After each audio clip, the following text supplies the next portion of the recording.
El tema de esta mañana lleva por título La rehabilitación del hombre. Y cuando nosotros escuchamos la palabra rehabilitación, generalmente lo asociamos con una situación de salud, un problema médico. Es decir, una persona tuvo un accidente y entonces necesita rehabilitación. Pero generalmente es allí donde nosotros conocemos esa palabra. Sin embargo, la podemos encontrar que esa palabra es utilizada también en otros órdenes de la vida. Digamos que una persona perdió algún cargo en alguna empresa o en un cargo de gobierno, o perdió el crédito, perdió los derechos, perdió su honra, su dignidad. Entonces, cuando es recuperado en el cargo, en los derechos, en la honra, en la dignidad, también se le llama rehabilitación. Y esta mañana la idea es de desarrollar el tema, la rehabilitación del hombre, dándole, digamos, como un significado espiritual también. La persona se rehabilita cuando espiritualmente se afianza en Cristo Jesús. Y para desarrollar el tema, he seleccionado la parábola del hijo pródigo que está en Lucas 15, del versículo 11 al 32.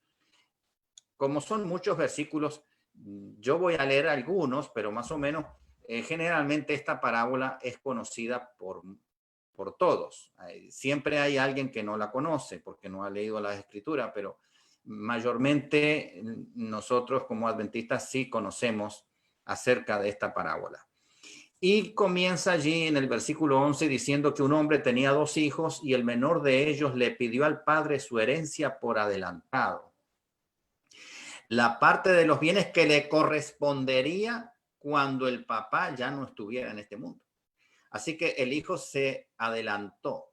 En una forma sutil, es como que adelantó la muerte de su padre, ¿no? Es tremendo, esa es la realidad. Así que él recibió toda la parte que le correspondía, el papá no tuvo objeción, y luego a los pocos días juntó todo y el hijo menor se fue lejos, dice la parábola. Y allí comenzó a desperdiciar sus bienes viviendo perdidamente.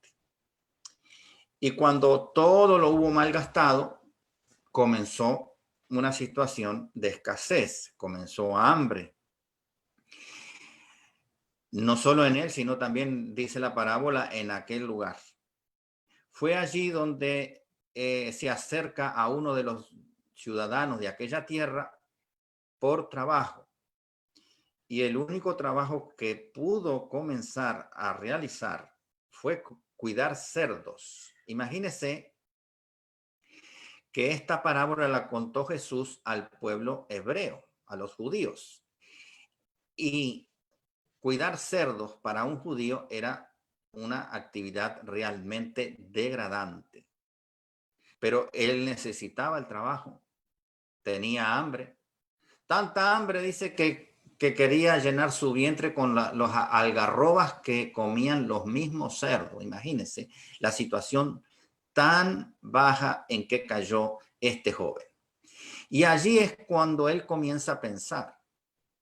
Y dice, ¿cuántos jornaleros en la casa de mi padre tienen abundancia de pan y yo aquí perezco de hambre? A continuación, él entonces toma la decisión de regresar a la casa de su padre. Y iba pensando en lo que le iba a decir. Y lo que le iba a decir, dice el pasaje bíblico, que es, he pecado contra el cielo y contra ti, y ya no soy digno de ser llamado tu hijo. Hazme como uno de estos tus jornaleros. Y entonces, levantándose, el hijo comenzó a ir rumbo a la casa de su padre. Y dice la parábola que aun cuando estaba lejos, el padre lo vio y fue movido a misericordia y corrió y se echó sobre su cuello y le besó. Y el padre dijo a sus siervos: sacad el mejor vestido y vestirle, y poned un anillo en su mano y calzados en sus pies, y traed el becerro gordo y matadlo, y comamos y hagamos fiesta. Ahora el hijo mayor, que estaba en el campo, cuando se estaba acercando a la casa, escuchó la música, escuchó las danzas, y llamando a uno de los criados les preguntó qué era toda aquella música, aquel algarabío que había en su casa. Y entonces el criado le dijo: tu hermano ha venido y tu padre ha hecho matar el becerro gordo por haberlo recibido bueno y sano. Entonces este hermano mayor se enojó y no quería entrar. Salió por tanto su padre y le rogaba que entrase.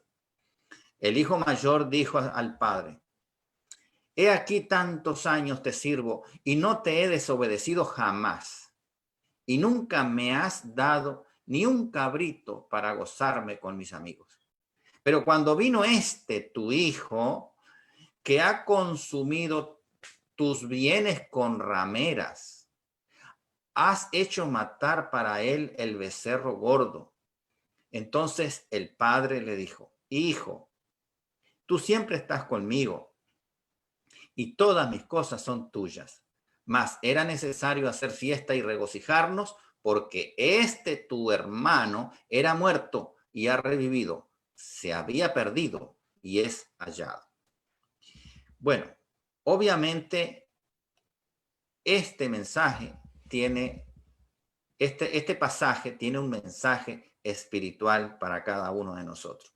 Así que vamos a ir identificando los personajes que están aquí en esta parábola y qué mensaje tiene que dar cada personaje. En primer lugar, nosotros vemos a un padre con dos hijos y parece que ahí terminó todo, pero sin embargo vamos a encontrar personajes que no están nombrados en la parábola, pero que sí actúan. Así que vamos a comenzar primero con el hijo menor. El hijo menor, obviamente, como dice el relato bíblico, no estaba a gusto con su padre, no estaba a gusto en su casa. Él quería hacer su vida propia, su vida independiente. No quería estar sometido digamos, a las reglas que el padre había impuesto en su casa. No quería estar a la orden de su padre. Él quería hacer su vida totalmente independiente, mandarse él mismo, levantarse a la hora que él quería, acostarse a la hora que él quería. Así que él toma esa decisión de irse. ¿Y qué representa ese hijo menor? ¿Qué representa para nosotros hoy como iglesia? Bueno, ese hijo menor representa a todas aquellas personas, pueden ser hombres, pueden ser mujeres, que han decidido vivir lejos de Dios, independientes de Dios, porque creen que de esa manera van a vivir mejor. No quieren ajustarse a los preceptos y a los mandamientos de Dios, entonces quieren vivir la vida como a ellos les parece que es mejor. Y entonces deciden alejarse de Dios. Y fíjese lo interesante, el detalle interesante en este punto. Cuando una persona quiere pecar, quiere llevar una vida de pecado, se tiene que alejar de Dios. Porque ninguna persona que cree en Dios, que ama a Dios, va a pecar en la misma presencia de Dios. No lo va a hacer. Se tiene que alejar. Así que esta persona decide alejarse y malgasta así su juventud, su tiempo, sus recursos, sus talentos en tantas cosas aparentemente gratificantes y a su vez momentáneas que ofrece el mundo, pero sin Dios. Así que esa herencia que recibe este joven es la vida que el Señor nos da, la vida, la salud que el Señor nos da para que nosotros vivamos para la honra y gloria de su nombre. Sin embargo, muchos deciden vivirla para su propia gloria, vivirla lejos de Dios, ustedes habrán escuchado muchas veces, mi vida es mía y este cuerpo es mío y yo hago con él lo que quiera. Y sabemos que no es así. Dios nos ha dado la vida. Nosotros no somos dueños de nosotros mismos. Dios es nuestro dueño. Ha pagado el precio de su sangre en la cruz por cada uno de nosotros. Así que no podemos nosotros decir, expresarnos de esa manera. No podemos. ¿Qué pasa entonces, aparte del hijo pródigo que se va?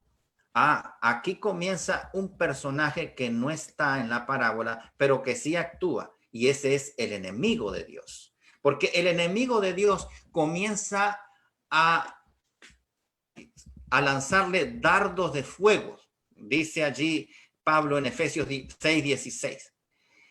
El enemigo lanza dardos de fuego incluso a nosotros, para que nosotros comencemos a pensar no según Dios, no según la palabra, sino según el pecado, según el enemigo. Porque quien trajo el pecado aquí es el enemigo. Así que todo acto pecaminoso que nosotros o que cualquiera pueda cometer se está poniendo del lado del enemigo, no del lado de Dios. Así que el enemigo está trabajando en la mente de ese joven para que ese joven se aleje de su padre. Y en este caso, el padre está representando a Dios, Padre, Hijo y Espíritu Santo. Y obviamente el enemigo le manda amigos circunstanciales para que esos amigos, esos presuntos amigos, le ayuden supuestamente a pasar un momento agradable en su nueva vida, alejado de Dios, sin que nadie le diga nada, sin que nadie le ordene, sin que nadie le diga lo que es correcto y lo que es incorrecto. Una vida totalmente independiente. Entonces, el enemigo de Dios tiene sus secuaces humanos que acompañan a este joven a hundirse más en el pecado, en su deterioro espiritual. Gradualmente se va perdiendo. Tanto es así que la parábola dice que malgastó sus recursos con rameras. Y cuando nosotros escuchamos la palabra rameras, allí nos vamos a Apocalipsis 17, versículos 4 y 5, donde nos dice que Babilonia, la grande, la madre de todas las rameras y las abominaciones de la tierra. Quiere decir entonces que una persona lejos de Dios va a abrazar malas doctrinas, filosofías equivocadas, filosofías que lo llevan al error. Allí Efesios 4:14 dice que lejos de Dios cualquier persona es llevada por doquier de todo viento de doctrina para ser engañados por estratagemas de hombre que emplean con astucia las artimañas del error. Es decir, aquí las rameras están representando falsas iglesias, falsas filosofías, falsas doctrinas que embriagan, emborrachan a la persona con el vino del furor de su fornicación, como bien lo explica Apocalipsis allí 17. Por lo tanto, ¿de dónde viene todo esto? Viene del enemigo. No está en la parábola, pero el enemigo actúa en la parábola hasta que la persona cae en la posición más baja y degradante, como estaba este joven allí cuidando cerdos, todo harapiento, prácticamente sin buena ropa, sin comida, sin dinero, el punto más bajo en que llegó el ser humano. Y así pasa con las personas cuando nos alejamos de Dios. Comienza un camino de degradación espiritual hasta llegar a un punto donde ya más bajo de ahí imposible. Pero ¿qué pasa allí? Allí aparece en ese momento donde este joven está allí desesperado, cuidando los cerdos y con hambre. Allí, ¿quién actúa? Actúa el Espíritu Santo. porque el Espíritu Santo lo hace reflexionar, lo hace entrar en razón de que él pecó contra el cielo, pecó contra su Padre. Entonces, el único que convence de pecado y de justicia y juicio es el Espíritu Santo, como lo registra el Evangelio de Juan, capítulo 16, versículo 8. El Espíritu Santo es quien convence de pecado, de justicia y de juicio. Y entonces, allí es cuando él decide regresar a la casa de su padre, porque en la casa de su padre hay abundancia de pan. Y Cristo dijo, yo soy el pan vivo que descendió del cielo. Si alguien come de este pan, tendrá vida eterna, vivirá para siempre. Así que él reconoce que en la casa de su padre hay abundancia de pan. Y el joven ahí no esperó bañarse, no esperó de decir, bueno, voy a hacer dinero y me voy a comprar una mejor ropa para presentarme a mi padre, o me voy a peinar o a afeitarme o lo que sea. No, él estaba necesitado de regresar a su casa y el orgullo quedó hecho a un lado. Y entonces él toma la decisión de ir así como estaba, porque además él no tenía forma de cubrir esos andrajos con que él estaba vestido. Él no tenía forma, no tenía dinero, no tenía recursos, así que así se fue a la casa de su padre. Emprendió el camino de regreso a ser restablecido en la casa de su padre. Y esto es una lección para nosotros, porque hay a veces muchas personas que no se acercan a Dios, que no quieren regresar a los pies de Cristo, porque quieren por ellos mismos superar ciertas cosas que no pueden superar. Quieren presentarse en la iglesia o ante Dios perfectos, con su propio esfuerzo. Imposible. Allí en el Evangelio de Juan, capítulo 15, versículo 5, dice que separado de mí, ¿cuántas cosas puede hacer el hombre? Allí claramente dice que no puede hacer nada. Así que si hay alguien que no ha decidido regresar al Padre, este es el momento de regresar a Dios para comenzar una vida nueva en Cristo Jesús. Y Dios, a través del Espíritu Santo, va a obrar en la persona como sigue obrando en nosotros, el querer como el hacer por su buena voluntad. Y una vez estando en Cristo, ya no vamos a quedar en la condición antigua en que estábamos. Vamos a ser una nueva criatura en Cristo Jesús y por lo tanto tenemos todo el honor y el privilegio de decir todo lo puedo en Cristo que me fortalece, porque ahora estando en Cristo ya no estoy solo, ya no estamos solos cuando estamos en Cristo, entonces con Cristo podemos sí vencer todas aquellas asperezas que nosotros tenemos en nuestro carácter. Y solamente lo podemos hacer cuando estamos unidos a Cristo, cuando estamos en Cristo. Ahora, un detalle muy interesante del Padre. Dice que cuando el Padre aún estaba lejos, el Hijo lo vio que venía y fue movido a misericordia. Y ese Padre corrió y se echó sobre su cuello. Y fíjese, no lo criticó, no lo señaló, no lo rechazó, no le reclamó absolutamente nada. Porque hay que entender una cosa aquí, que el hijo decide egoístamente irse y él se fue sin planificar el futuro, se fue sin pensar en que iba a poner, digamos, un negocio para multiplicar sus recursos que había recibido. Él tampoco pensó la herida que le estaba causando a su padre, que se estaba alejando. Él no pensó nada de eso. Se fue egoístamente a hacer su propia vida. Sin embargo, al regreso, el padre no le reclama nada de esto.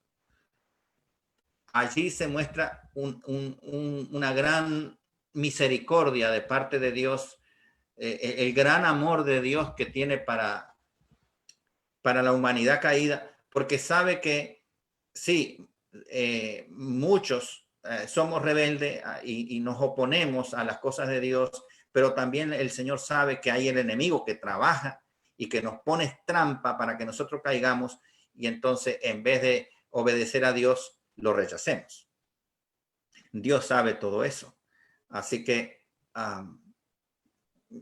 la culpa no es tanto del pecador, sino de quien generó el pecado y quien pone trampas para que las personas caigamos en pecado. Y obviamente el Señor, cuando lo recibe, dice: no te voy a dejar así como vienes. La persona no se va a quedar así con esos andrajos, con esa situación. Inmediatamente hay que vestirlo, ponerle el mejor vestido, el manto blanco de justicia de Cristo cuando uno está en Cristo, porque cuando uno va a Cristo es revestido de Cristo. Y entonces es esta justicia nuestra, que es como trapos de inmundicia, dice Isaías, el Señor nos pone vestimentas de gala, el vestido blanco de justicia, nos calza y nos pone, dice, un anillo en el dedo. Y ese anillo simplemente es un símbolo de autoridad. No es realmente un anillo, sino un símbolo de autoridad y de pertenencia. Pertenecemos al Rey de Reyes y al Señor de Señores. Y somos hijos. Fíjese que el hijo iba con la idea de decirle al padre: mira, yo no soy digno, he cometido tan pecado y yo no soy digno de que tú me consideres hijo. Dice: ponme a mí como uno de tus jornaleros. ¿Acaso el padre hizo eso? Por supuesto que no. Si somos hijos, Él nos va a tratar como hijos y vamos a recibir los privilegios que Dios tiene preparado para sus hijos. Él no va a hacer acepción de personas. A uno los va a considerar hijos y a otros como su empleado. No, Señor, nos considera a todos por igual. Somos sus hijos. Lo único que tenemos que hacer nosotros es regresar a nuestro Padre celestial, que Él nos espera. Y entonces Él manda a hacer una fiesta porque ese hijo, como dice allí, estaba muerto y ahora vive. Y es interesante porque ahí en Apocalipsis capítulo 3 hay un versículo que dice: tienes nombres de que vives, pero estás muerto. Y eso es así cuando nosotros nos alejamos de Dios y vivimos una vida independiente, aunque andemos por el mundo alegres y sin problemas, estamos muertos porque estamos separados de Dios. Mucha gente dice: bueno, mira, yo me considero una buena persona, yo no me meto con nadie, no hago lío con nadie, yo cumplo mis horarios de trabajo bien, no engaño a nadie, voy a mi casa, atiendo bien a mis hijos y a mi esposa, etcétera, etcétera, etcétera. Yo digo, bueno, no estoy diciendo que eso esté mal y efectivamente hay muchas personas que son buenas en ese sentido. No necesita hacer cosas muy graves y cosas muy malas para decir: esta persona está en pecado. Pero el solo hecho de vivir independiente de Dios, apartado de Dios, de vivir una vida autosuficiente, ya la persona está en pecado. Porque cuando no se está con Dios, se está en contra de Dios. Eso mismo, Cristo mismo lo dijo. El que no junta conmigo desparrama. Así que quien no está con Dios está con el enemigo. Y el enemigo, por supuesto, a veces lo mantiene a la persona tranquilita. Y entonces la persona se queda tranquilita en cómo está, pero está alejada de Dios. Así que el Señor pide a sus criados armar una fiesta.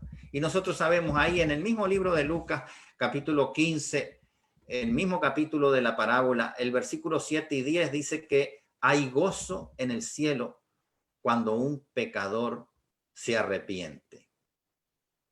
Y quiero contarles a ustedes una historia real, verídica. Hace aproximadamente unos 15 años, tal vez, de entre 15 y 17 años, yo siempre fui miembro de la Iglesia Central. Y allí apareció un joven que le faltaban 2 piernas.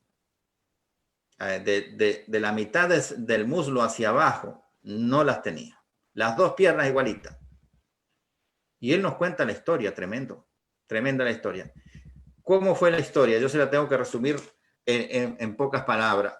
Pero él generalmente recibía invitaciones de un conocido, un vecino, para que fuera a la iglesia. Y él no, iglesia para mí no, eso no va conmigo.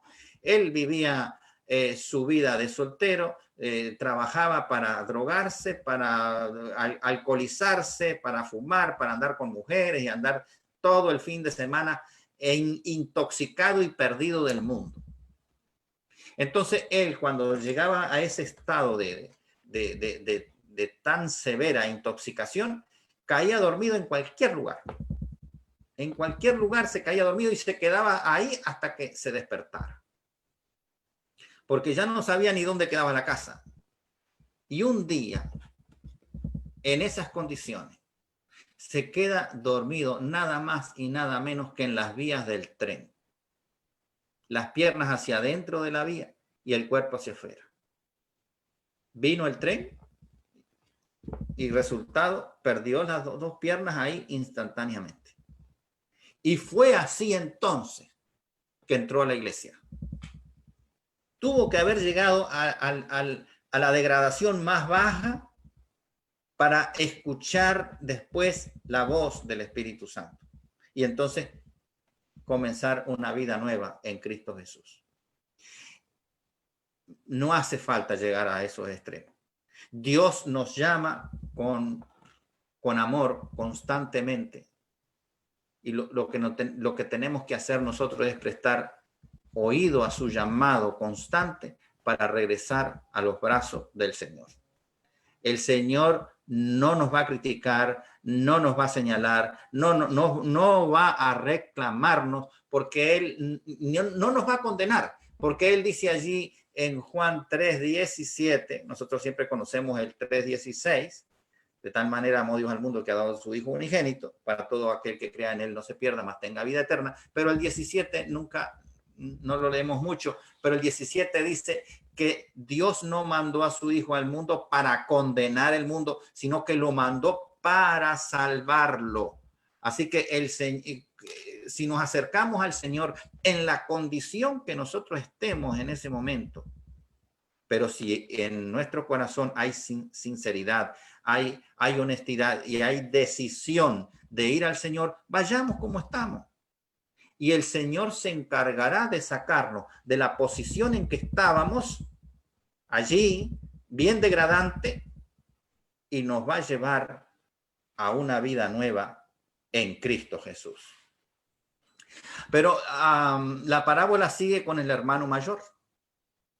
Dice que el hermano mayor escuchó la música y ya se sorprendió. ¿Y por qué esta música? ¿Por qué esta danza en su casa? Claro, ustedes deben entender un detalle. El hermano mayor no compartió la ansiedad y los desvelos de su padre por la pérdida de su hijo menor. Eso no lo entiende el hermano. Y eso solamente lo entiende una persona que es padre o madre cuando un hijo se descarría de la manera que se descarrió el joven. El hermano no va a entender eso. Este se portó mal y se fue. Entonces, claro, no va a participar tampoco del gozo del padre por el regreso del hijo extraviado. Y se ofende. Y el padre no quería entrar a la casa, no quería entrar a la fiesta, no quería unirse. Entonces el padre sale a convencerlo y fíjese otra vez una expresión de misericordia, de amor de parte del padre con el hijo mayor también, porque no le reclama, no le señala, no lo presiona, sino que él se detiene a explicarle las razones por las cuales él ordenó a que se realizara esa fiesta para su hijo menor. Claro, el hijo mayor sintió envidia. Sintió envidia por el favor que el padre le mostraba a su hermano menor. Demuestra entonces el hermano mayor claramente que si él hubiese estado en el lugar del padre, no iba a recibir a su propio hermano para nada. Le iba a cerrar la puerta en las narices. Y no reconoce la filiación que como hermano mayor tiene con su hermano menor. Son hermanos. Entonces, él fríamente en la parábola dice, tu hijo, como diciendo, alguien que no tiene vínculo con él mismo, sino que es tu hijo, pero como que no es tu hermano. Este es tu hermano también. Es tu hermano. La parábola no se concluye. No se sabe qué pasó con el hermano mayor, si entró a la fiesta o no entró a la fiesta que el padre hizo por motivo del regreso de su hijo. No se sabe. ¿Por qué? Porque tanto el hijo menor como el hijo mayor nos representa a nosotros, a cada uno de nosotros. En algún momento nosotros fuimos como ese hijo menor. Dios nos da la vida, nosotros creemos que todo eso ya viene en forma automática y que eso tiene que darse como por obligación hacia nosotros. Y eso, ahí nosotros no reconocemos que es Dios que nos da la vida. Y entonces hacemos nuestra vida como a nosotros nos parezca bien. Y obviamente, ¿qué vamos a hacer? ¿Vamos a hacer el bien? No, nos vamos a descarriar, vamos a hacer el mal. Ese es el hijo menor. Y obviamente el camino tiene la ida y tiene el regreso. Y en estos momentos hay muchos hijos menores por allí, algunos que se van de ida, es decir, alejándose más de Dios, y hay otros que han tomado la decisión para regresar a el Señor. Y nosotros que estamos en la iglesia, que estamos comprometidos con la causa de Dios, podemos también ser ese hijo mayor. Y Dios nos quiere dar una lección aquí. Nosotros como hijo mayor debemos ser parte de los que reciben a ese hijo pródigo que estuvo perdido y ahora fue hallado. Estuvo muerto y ahora revivió, que vino el Padre. Tenemos que ser parte de la comitiva que lo recibe con gozo, unirnos a los ángeles de Dios para, como dice allí, hay gozo en el cielo. Bueno, también hay gozo en la iglesia, hay gozo en nosotros, porque un pecador se ha arrepentido y ha tomado la decisión de ir a Cristo Jesús. Pero yo he escuchado a veces comentarios de algunas personas que no son adventistas y dicen, bueno, pero es que algunos adventistas, por no decirlos todos, dice, tienen ese orgullo de saber mucha Biblia y entonces tratan a los otros que saben menos como medio despectivo, como con orgullo, y entonces hay que tener mucho cuidado allí porque nosotros somos cartas abiertas, dice Pablo, para ser leídas y tenemos que dar una impresión de hijos de Dios y no de fariseos fríos, así como el hijo mayor de la parábola, que no reconocemos a esa persona que quiere venir a los pies de Cristo como nuestro hermano menor. O sea, tiene que haber un cambio en nosotros para que nosotros podamos tener esa delicadeza para el tratar con las otras personas que no son de nuestra denominación, o para las personas que están entrando recién en la iglesia. El Pablo en el Romanos 11 nos dice que nosotros no debemos jactarnos. No debemos jactarnos porque todos nosotros fuimos injertados como cristianos, hemos sido injertados en el pueblo original de Dios, en el pueblo judío. Somos un injerto. Y entonces no tenemos que estar